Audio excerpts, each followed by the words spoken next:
I'm the bad guy. I'm the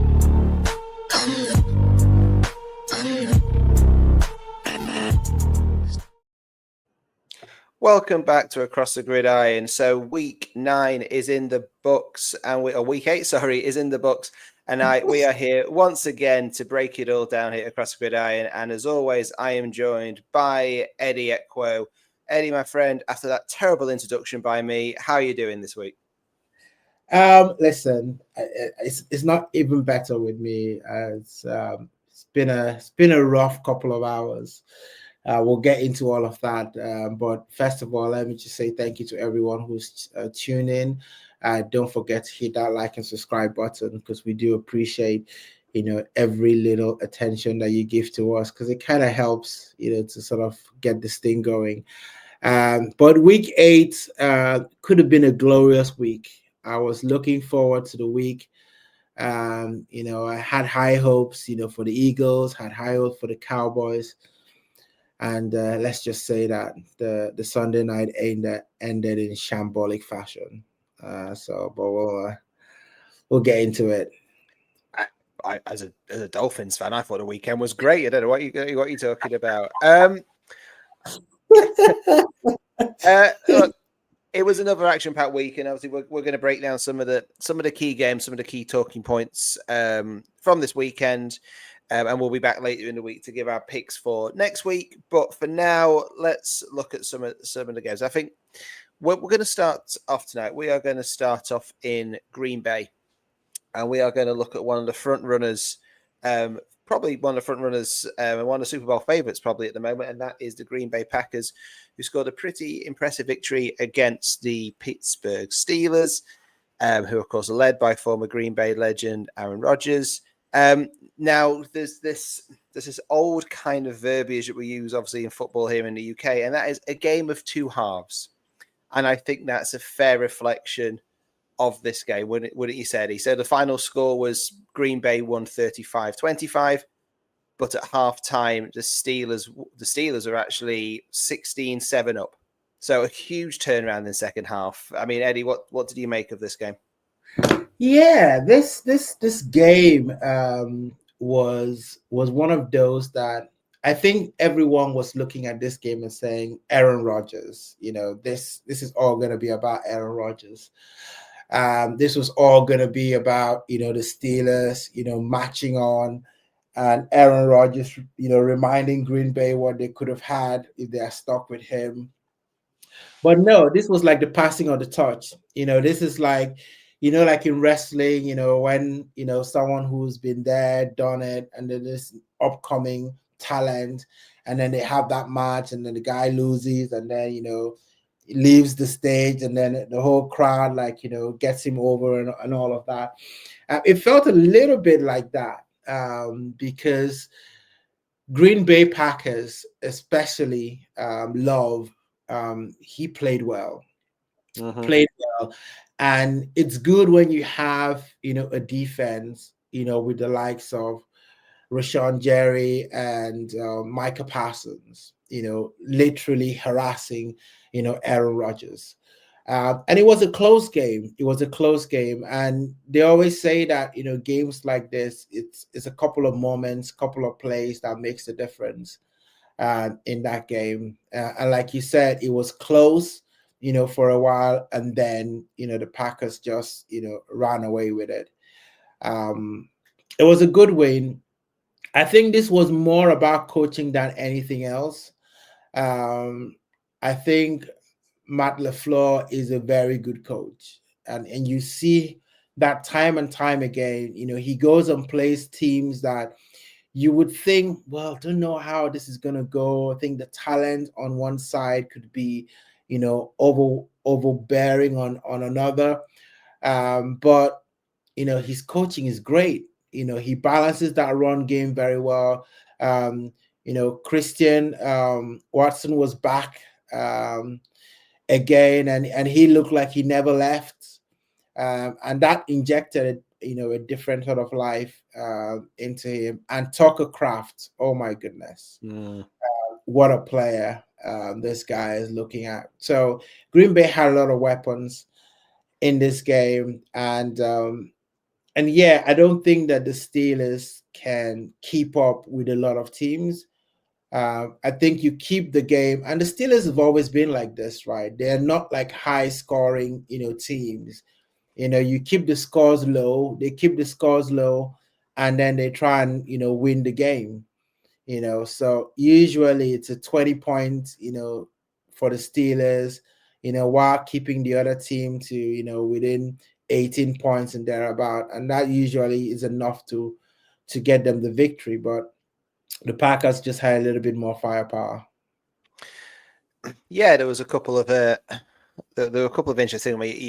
You're right. Love was excellent, and I think at one point, obviously, get the exact stat up here. He completed 20 consecutive passes at some point. That's the longest streak for a Packers quarterback in 18 years, and he really sort of outshone Rodgers here. Rodgers, another interesting thing I saw that Rodgers was trying to become over the fourth or fifth quarterback ever to beat all 32 teams in the league.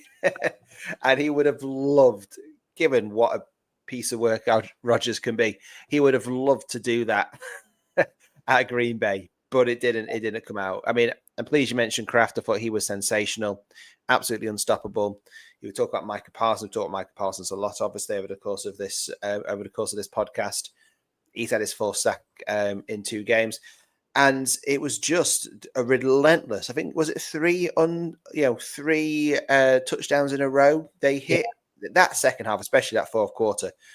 The Packers were absolutely unstoppable. They went buck wild.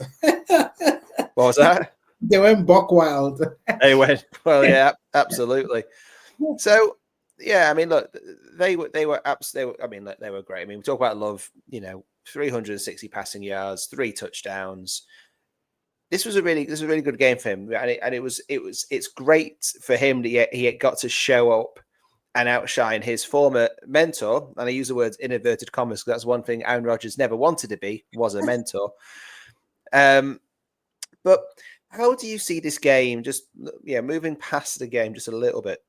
How do you see the shape? How do you see both of these teams shaping up now? Because Packers are probably, at the moment, the Packers are the number 1 seed in the NFC at the moment, as it stands.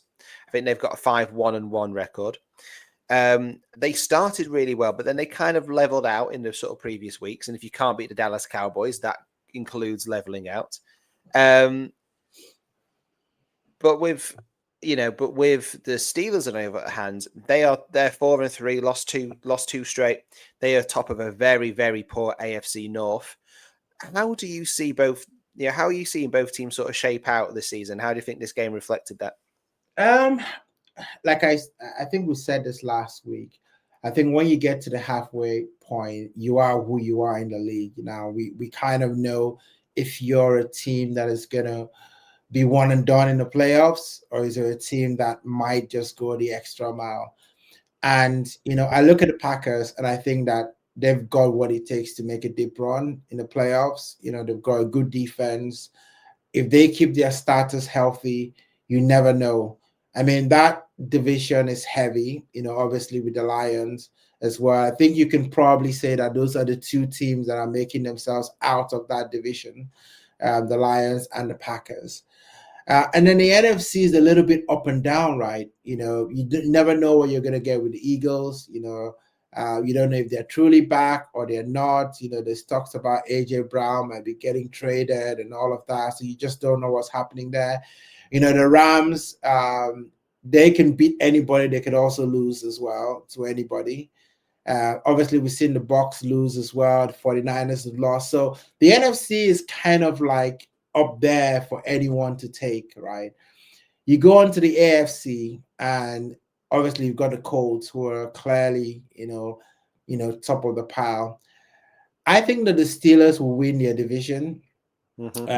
You look at everybody else in that division, that AFC North, Bengals, Browns, and you're kind of thinking Ravens, and you're thinking, well, they've got it to lose, right? They've got it to lose. So I would say they will win the division, but I can't see them going that much further.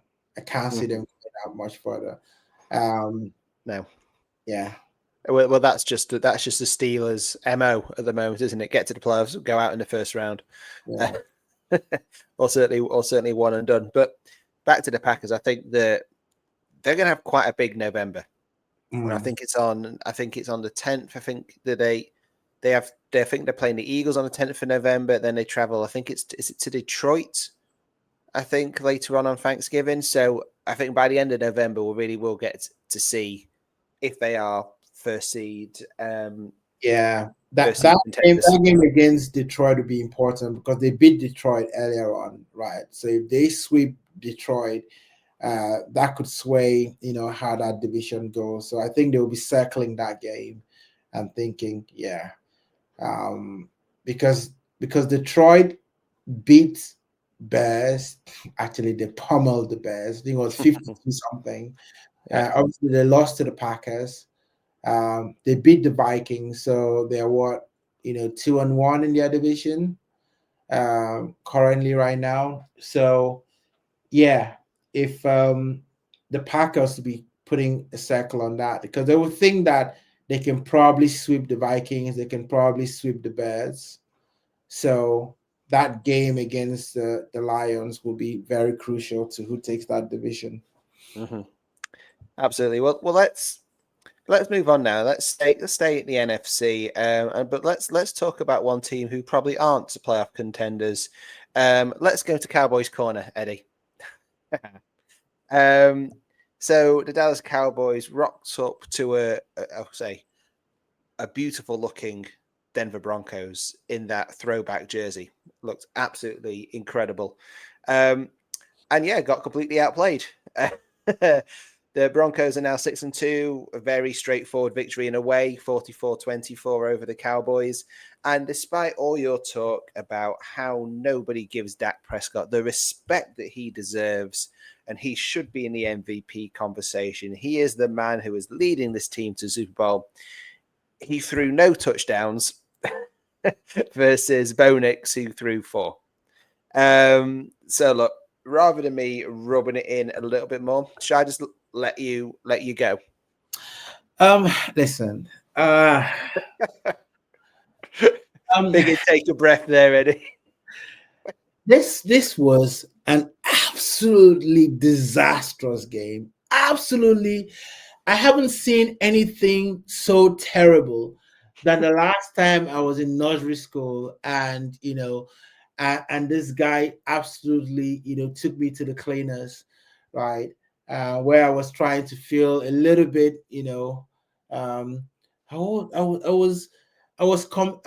was competing with a toy that I shouldn't have been competing with, and the guy just showed me exactly who was boss. I mean, I don't know what to say about this Cowboys defense. I think from now on they should take the D out of Dallas. Right? Take the D out of Dallas. There is no need to put the D in front of Dallas because they have no defense. Not at all. This team, I don't even know if a college team or a pop team could play as bad as the Cowboys defense. They make everyone look like, some sort of Super Bowl legend. Bo Nix was looking like, Eli Manning. He was looking like Tom Brady. He was looking like, honestly, to throw 4 touchdowns, I'm disappointed in Bo Nix because he could have thrown 5 or 6. How bad can you be to only throw 4 touchdowns against the Cowboys? Every time you looked at it, someone was, running into the end zone. And when the Cowboys had an opportunity, there was a time in this game, in the first half, where the Cowboys could have, gotten off the field, the defense. What did they do? They went offside, boneheaded play. They had like 5 pre-snap penalties in that game. How can you win? You already know that your defense is bad. They don't stop people twice, right? When they make a stop, you need to get out of the field. And listen, I know a lot of people are going to pile on Dak. I don't blame Dak for that performance. Because when you look across the league, it really shows you how a balanced team actually makes a team functional. If you have a competent defense, as a quarterback, you don't feel like every time that I go on, I have to get it. Because you never know the next time you get back on the field, you could be 2 touchdowns down. You never know how many points you'd be down. And for me, it felt like Dak Prescott, every time he got on, he had to be perfect. And when you're trying to be perfect, who do you go to? You go to your big time players, your CD Lamb, your Josh Pickens. Well, if you're going to do that, guess what the other team does? They know you're going to do that as well. So they're going to scheme. You're looking at Sean Payton, Super Bowl winning coach on the other side. So he already knows he had set up the Cowboys to make them one-dimensional. And when the game started, the Broncos won the toss and they gave the ball and they said, no, we won the ball. Normally, teams, when they win the toss, they defer so that they start up in the second half, right? Because if you get, possession of the ball just before the first half, you can score a point or score a touchdown or a field goal. Then you get the ball almost immediately in the second half, and then you can score another. So that means that even if you're down in the first half, because you're going to possess the ball in the second half, you could wipe out that deficit, right, in the change of the halves. But no, the Broncos were like, no, give us the ball. And you're thinking, okay, maybe the Cowboys are in here. Bo Nix throws an interception in the first drive. Cowboys take it down and couldn't put it in. As soon as that happened, I was like, this is not going to be our day.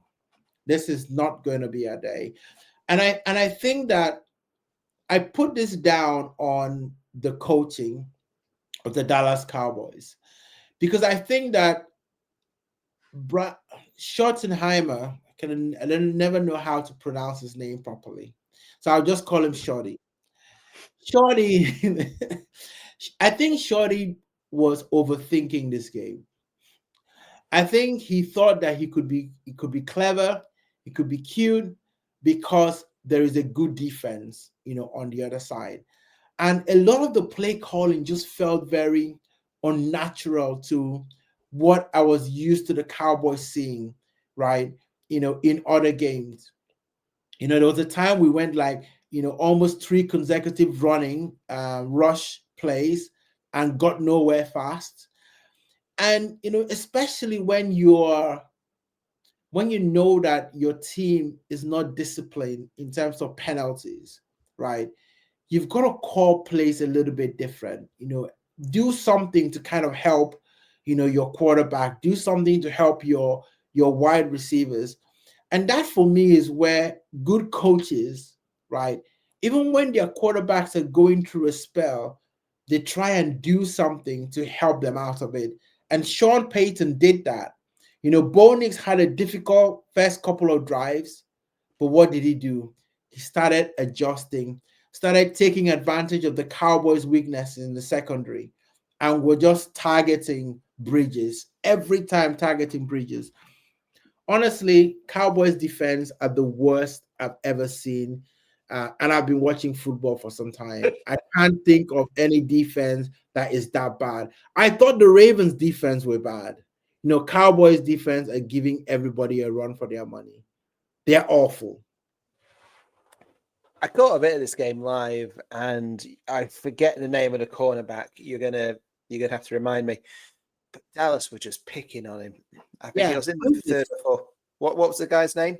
Bridges. Yes. Yeah. But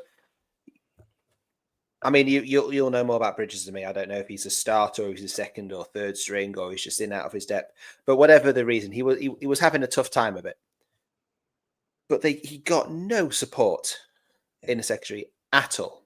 The play calling didn't allow him, and I think there was one touchdown, I think, early in the fourth quarter when the wide receiver, and again, I forget his name, it was a simple in and out run, turned him inside out. But yeah, Bridges, he had no support. He was 1 versus 1, and the Broncos were able just to line up, absolutely stack the right side of the offense, So all the Dallas defense went that way and left 1-on-1 at the back.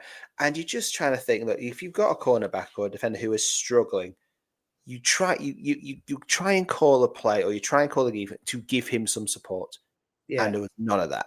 So it just seemed to be a structural mess. And whether that is, you look at maybe Matt Eberflus for this, he's obviously defensive coordinator now, where I feel slightly sorry for him. He took the job thinking he might have a certain Micah Parsons in that defense, but obviously he now doesn't have anymore. I know there's been some injuries, but we said this last week, I think when we were previewing the game, or when you were saying that Dak Prescott is the greatest quarterback of all time. I can't remember exactly what we were talking about. But we said when you've got a defense like that, Prescott, Lamb, Pickens, they have to be lights out every single week to give Dallas a chance of winning. And this week it just didn't happen, right? You look across the board that the Broncos outperformed Dallas in every sort of key metric. Passing yards, rushing yards, yards per play, third down efficiency, sacks allowed. Denver didn't allow any sacks, but it doesn't surprise me given the defense of what they were up against. One interception, versus obviously you mentioned the first interception, but then Dak threw two, right?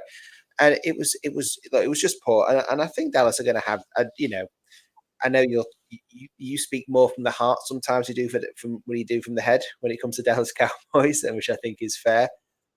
I think you just got to accept that Dallas are going to have games like this when you're up against a good defense and just nothing really seems to click. Nobody got over 100 yards in receiving or rushing. For the Cowboys, I think the most yards scored by a player was Javonte Williams, 41 yards. Pickens and Lamb CeeDee Lamb both had 70 odd yards. But you've got a defense, you don't have that strong backbone. So sometimes if you play against an offense who are in a good run of form, because let's give Denver some credit, they're now 5 on the bounce. They're in a good run of form. They're playing with confidence, and they've got a good young quarterback in Bo Nix. They're gonna, you're gonna come up against these games. You are a team who is either going to be, one score either side of a mid record. So yeah, I just think it was tough. But I know I'm taking a much more statistical view on it because I'm not a Cowboys fan, and I know you look thoroughly fed up right now as you sit there with your. Honestly,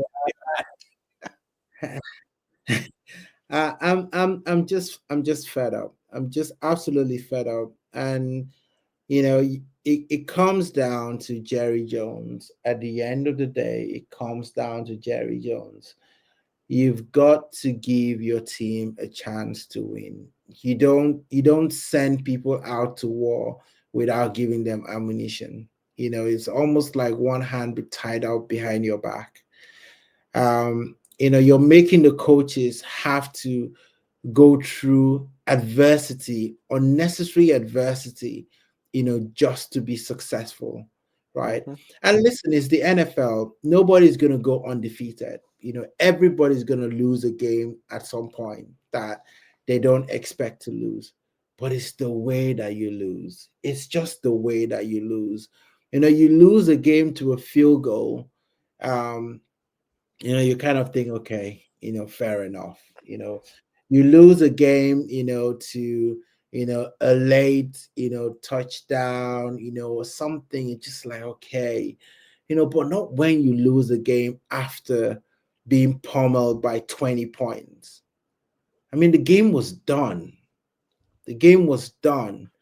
Dak Prescott had to go sit down. Everybody had to sit down in the fourth quarter because there was no point. The Broncos had literally beaten them to submission.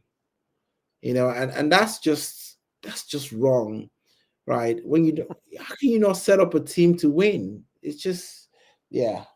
Anyway, I think let's just move on. I think we should move on before we do your mental health any sort of further damage. But let's move on from one of the hottest teams in the AFC to another one of the hottest teams in the AFC, and let's look at the New England Patriots, because you highlighted these as one of the teams that you wanted to discuss, and the Patriots are on a roll. This is without question the best they've been since Tom Brady left the club, and they beat what we thought might be a pretty stubborn Cleveland Browns, but they beat Cleveland Browns 32-13. And Drake Maye, once again, with the crowd chanting MVP, MVP at him, once again stole the show and took it out of his sight. So you said he wanted to highlight this game. What were some of the bits you wanted to touch on? Listen, congratulations to the Patriots, right? I didn't think that in that division they will be looking head and shoulders over everyone. I think we certainly thought the Patriots were going to have a chance. They will have a chance to do something this year. They will have a chance to be competitive.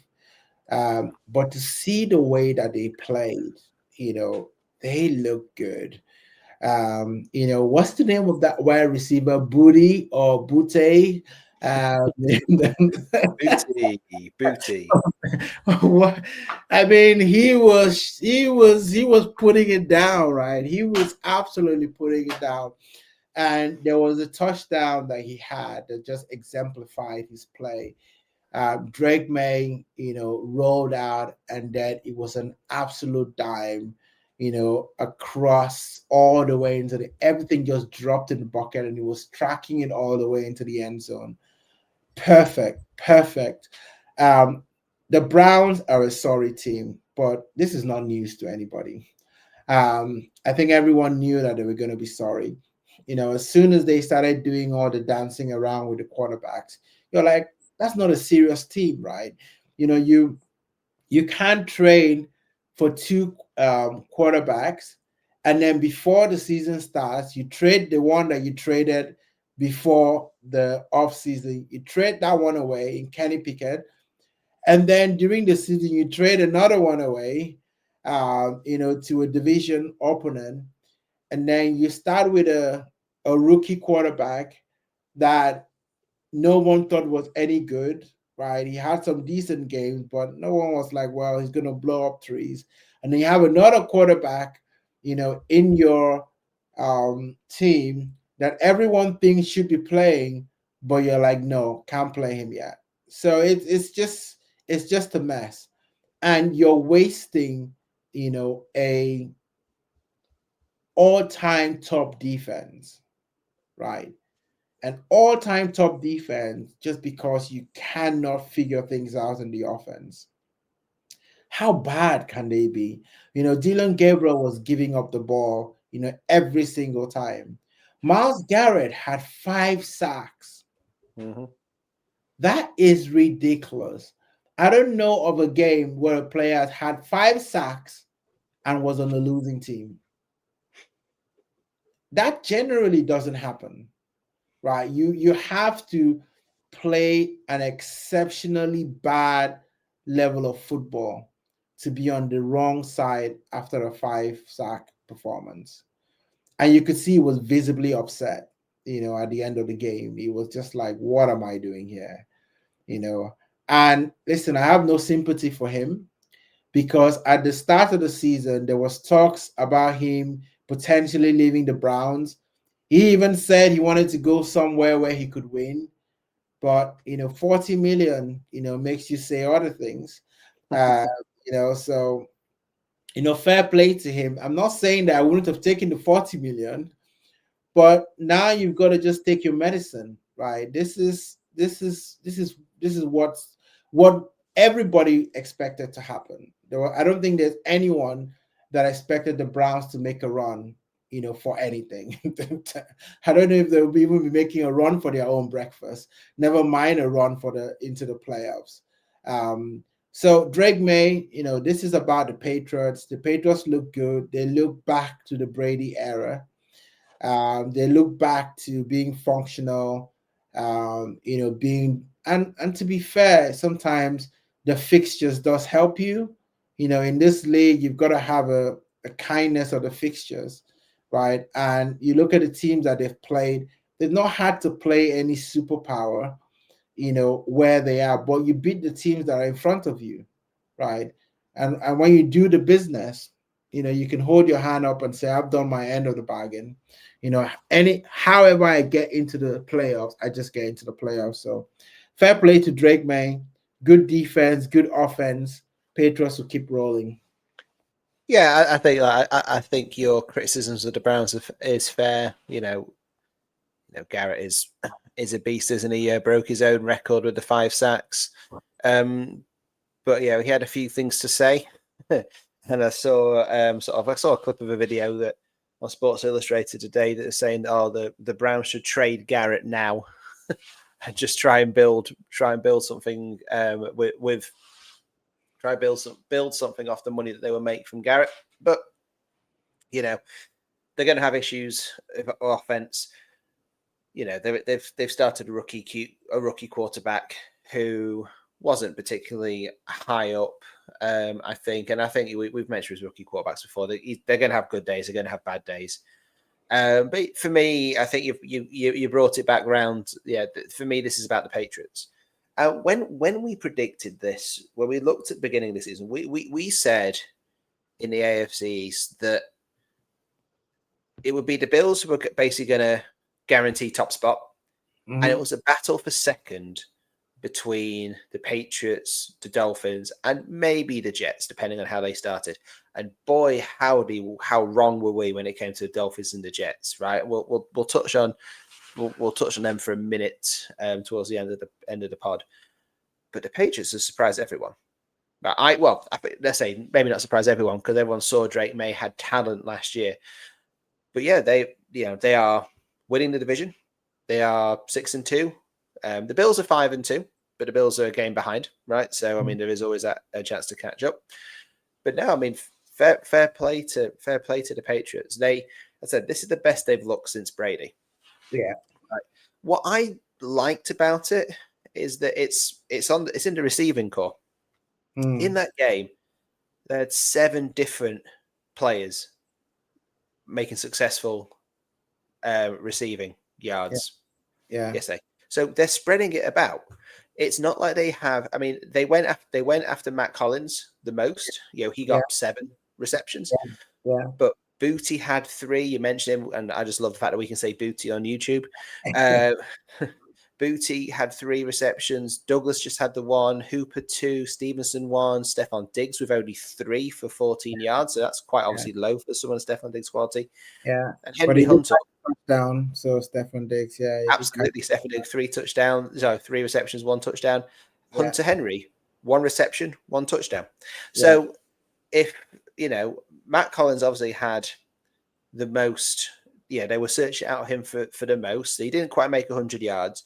But if he's not available, they are spreading the play a little bit, and they're giving teams things to think about, which I think it's a really sort of positive sign for the Patriots. But I don't like talking too much about the Patriots. Obviously, he's a Dolphins fan, so I think we should probably just leave it there.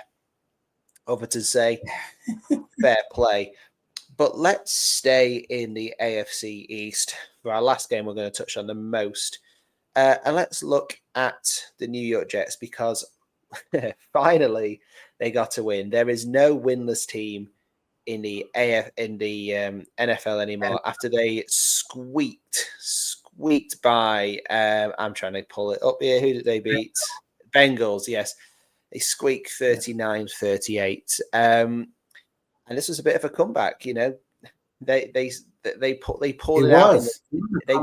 out. They pulled it out in the dying minutes. And for me, I'll let you go through the game in more detail, all your views. But for me, the biggest winner here is Justin Fields, and I think this is quite a nice story. This is a guy who he was benched. 2 weeks ago, I think at the end of week 6, people were saying, "Oh, how can you play this quarterback anymore?" There was pressure on him being dropped.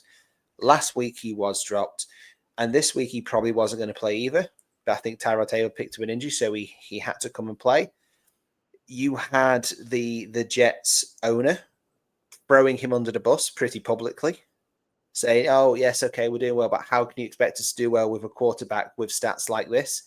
And that is I think that's really singling out a single player from an owner for why you're not doing well is never a good thing. And he's actually shown a fair bit of vulnerability himself. I'm trying to get up the exact quotes that he said, if I can just find it at the end. So this is what he said. He said, "I'm going to be pretty vulnerable right here. This week I find myself in my closet, crying on the ground, laying down. I was praying over and over." So this is a guy who really has felt this pressure and has felt this heat. And for him to go and get this first win, again, even as a Dolphins fan, I was actually quite pleased for the Jets and for Justin Fields. So yeah, what did you make of this one? Listen, the owner can say he was just motivating his player, right? He was. Oh, sure. He was giving a bit of tough love. It was like I'm gonna like pick him up. Listen, the Jets it wasn't looking good, I have to say. First quarter, they were down by 10, scored no points. So I'm thinking to myself, this looks like England, all over again. The game against the Broncos. Second quarter they kept it fairly close. They were 1 point, they scored 13. Then third quarter, it was crickets again. Cincinnati scored another touchdown. They could only manage a field goal. At that point, I'm thinking to myself, okay, this is it. They're about to register their next loss. And then they exploded in the fourth quarter with 23 points. And I think for me, quarterback aside, Justin Field, I thought the coach deserved a break. I thought he deserved a break. They've had some, difficult games. I remember the game against the Steelers, where Justin Field played well, but the Steelers just edged that game and won. And then there were other games that, you could just see some life, going on, but then the quarterback was just outrageous, throwing picks everywhere, So, I mean, as a coach, what do you do? Like you're on the sidelines and your quarterback goes and he's giving the ball to the other team. How do you control that? So for once, I felt like, this would be good. And even though I don't necessarily think that this is the beginning of good things for the Jets, at least they've got off the floor and they've got one win. So, and they're not going to be winless, but it is a tough road ahead, for the Jets, because I don't see them winning too many games. I don't think that, you're not going to have teams that are defensively bad like the Cincinnati Bengals, because we know that the Cincinnati Bengals defense is not great. There are teams right now that if you hang around them a little bit longer, you could win that game. We're talking about Dolphins, we're talking about Cowboys, Bengals, Ravens. These are defenses that are just bad. So if you just hang around a little bit longer, the dam will open, and then you will just, the water will come flushing in. So, fair play to the Jets. Good story. Good for the coach. And now at least they will say they were not winless.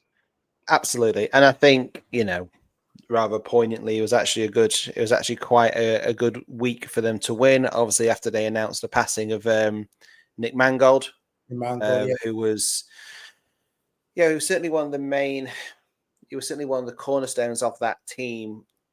So one of the cornerstones of the Jets' last good team, the last time the Jets got to the playoffs, which was, actually had back-to-back trips to the championship game in 2009, 2010. And Mangold was a big part of that, and obviously, unfortunately, I think over the weekend, he lost his battle with kidney disease and died at the age of 41. So obviously our condolences to his loved ones. And I think it was quite a nice weekend, therefore, for the Jets to break that duck. and win the game. So let's just finish off this week and go around the grounds a little bit, and let's just see what else sort of caught our attention. I was recording this on a Monday. We haven't quite got to Monday Night Football yet, so we don't know how the Chiefs and Commanders have got on.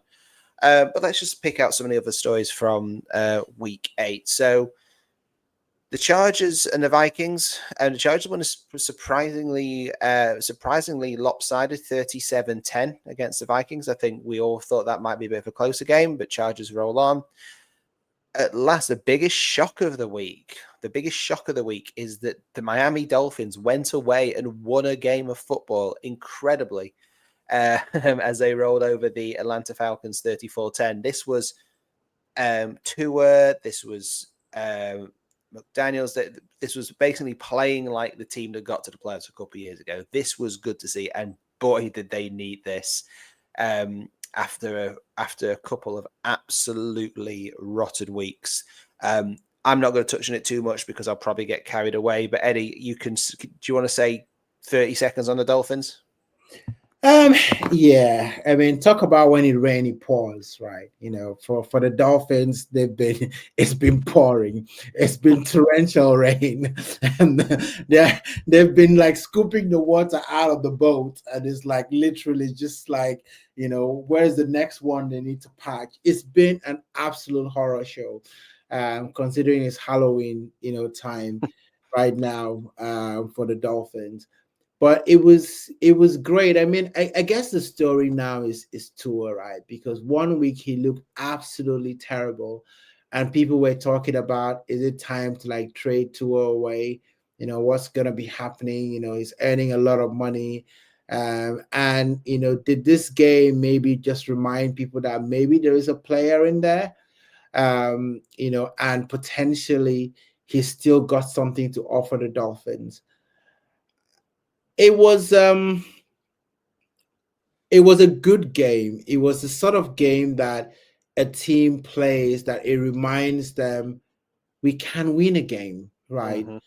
And you almost get that winning feeling, that taste of winning a game back, and you kind of hope that maybe that might ignite something.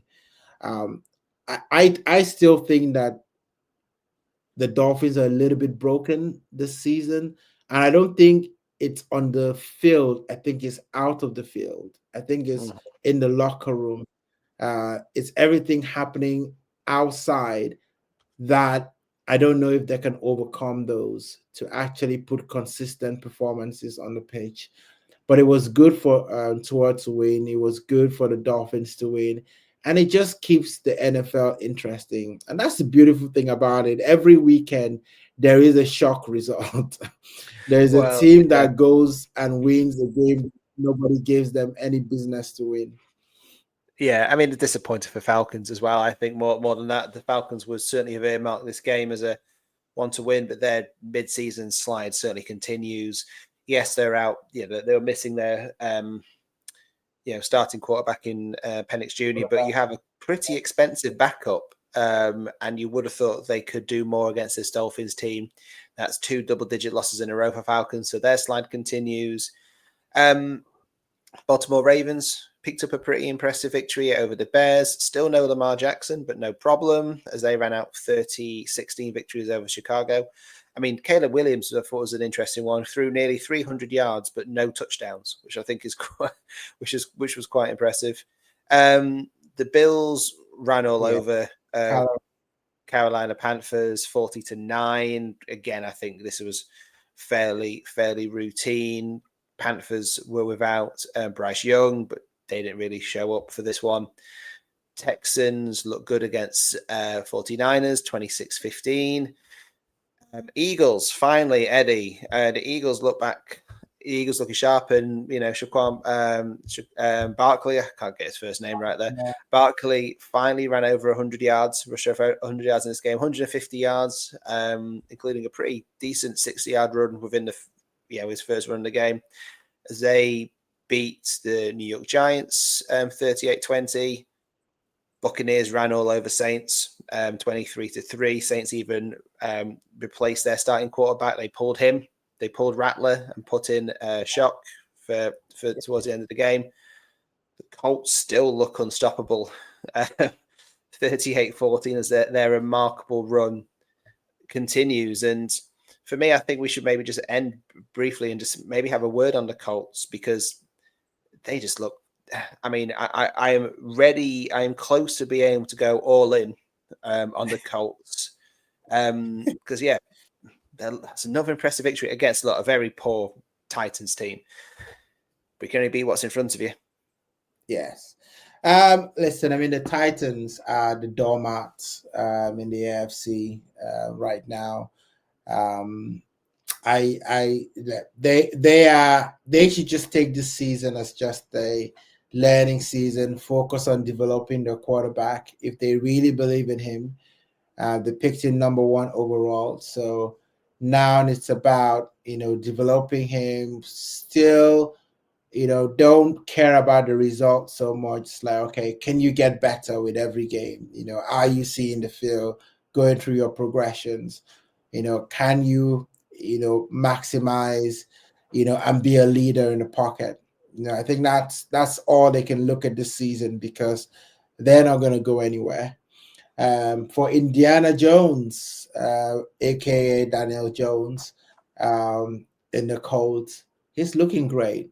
Everything that he's touching is turning to gold. Jonathan Taylor, he's just ridiculous. That's incredible. Just incredible. Yeah, he's the best running back right now in the league, without a question. And he's having Saquon Barkley, Derrick Henry type, performances from last season. And sometimes that's what you need. You need a player, to catch fire like that. And when you've got a running back like that, it just opens up so much for the quarterback. The quarterback can be composed, he can be calm, doesn't have to press, doesn't have to feel like he's got to have it. He's got to go out there and, make all the plays and win the game, because it's a team game. And that's the teams that win in this league. You can't put it all on your quarterback. Even Mahomes, right? Even in his heyday, Mahomes will still have players that are popping up, whether it's, Kareem Hunt, that was doing it one time, whether it's, players coming in there and, performing for one season, but you just have to have complementary football, to be effective. And the Colts have got that. A fair play to them. I just want to see how the story goes. I want to see where the story goes. Well, absolutely. I mean, Jonathan Taylor, people have spoken so much of him this season. Just the best stat for me is that this season against the Titans, he scored his 14th touchdown, and that's more than the Titans have had all season as a team. So he is an absolute one-man sort of wrecking machine at the moment. And look, MVP chat, we will do a video at some point down the line when we look at early MVP candidates and early Super Bowl candidates. Now we got to mid-season. What I find refreshing is a lot of the MVP talk, it's not the same people. No. We're talking about Drake Maye, we're talking about Jonathan Taylor, you are talking about Dak Prescott. There's just a few. We're not talking about, well, obviously Allen's going to be up there, but we're not talking about the Mahomes. Lamar's been injured, and I think we're actually getting like a nice sort of group of players who are new to the conversation, which I think is great, and it's great for the league. But so yeah, I think that should pretty much wrap it up for our review on week 8. So Eddie, as always, it's been an absolute pleasure breaking this down for you. The NFL never fails to disappoint, even if we do from time to time on a podcast perspective. So yeah, if you've got this far to listening, guys, thank you very much. Like, share, and subscribe, do all that fun stuff. Tell your friends, tell your auntie, tell your girlfriend, whatever. But for now, Eddie, for week 8, take us home. So it's been a depressing week. That's it. End on a high, Eddie. End on a high.